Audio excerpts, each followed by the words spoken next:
Branded ഷൂസുകളുടെയും modern ചെരുപ്പുകളുടെയും വിപുലമായ ശേഖരവുമായി അന്ന സ്പോർട്സ് ആൻഡ് ഷൂസ്.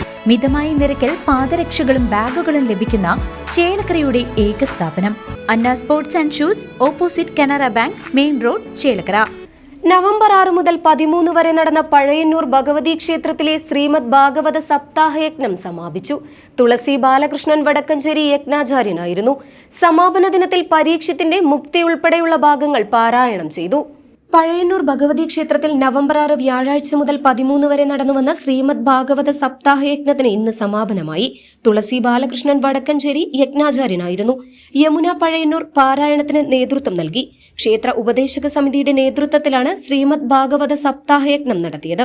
യജ്ഞത്തിന്റെ സമാപന ദിനമായ വ്യാഴാഴ്ച അവധൂത ഗീത, യദുസംവാദം, ഉദ്ധോപദേശം, സ്വർഗാരോഹണം, കൽക്കി അവതാരം, പരീക്ഷത്തിന്റെ മുക്തി തുടങ്ങിയ പാരായണ ഭാഗങ്ങൾ നടന്നു.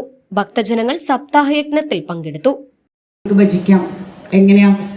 ഇപ്പോ നമ്മൾക്ക് ഗുരുവായൂരൊക്കെ പോയാല് ഭഗവാന്റെ പൂർണ്ണമായിട്ടുള്ള ആ നിർമാല്യ ദർശനമൊന്നും കിട്ടാറില്ല. കിട്ടുമോ? എപ്പോഴെങ്കിലും കുറച്ച് കിട്ടും. ഒന്ന് ചെയ്താൽ മതി എന്നാണ്. കുറച്ചു നേരം വന്ന് ആ ഭുജാമുറിയിൽ അല്ലെങ്കിൽ എവിടെയാണോ സ്വസ്ഥമായിട്ട് ഇരിക്കാൻ സാധിക്കാം അവിടെ ഒന്ന് ഇരിക്കാം.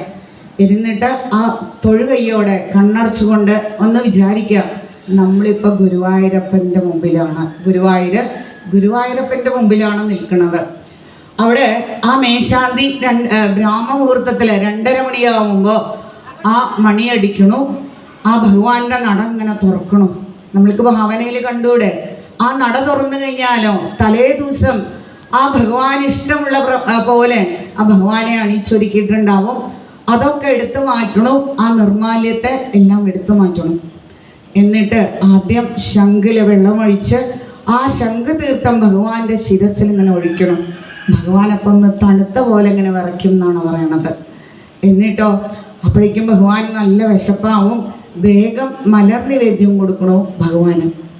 അത് കഴിഞ്ഞാലോ ആ മേശാന്തി നല്ലൊരു പട്ടുകോണകം ഭഗവാനെ ഉടുപ്പിക്കണം. അതിൻ്റെ മേലെ നല്ലൊരു അരഞ്ഞാണം ചുറ്റണം. ആ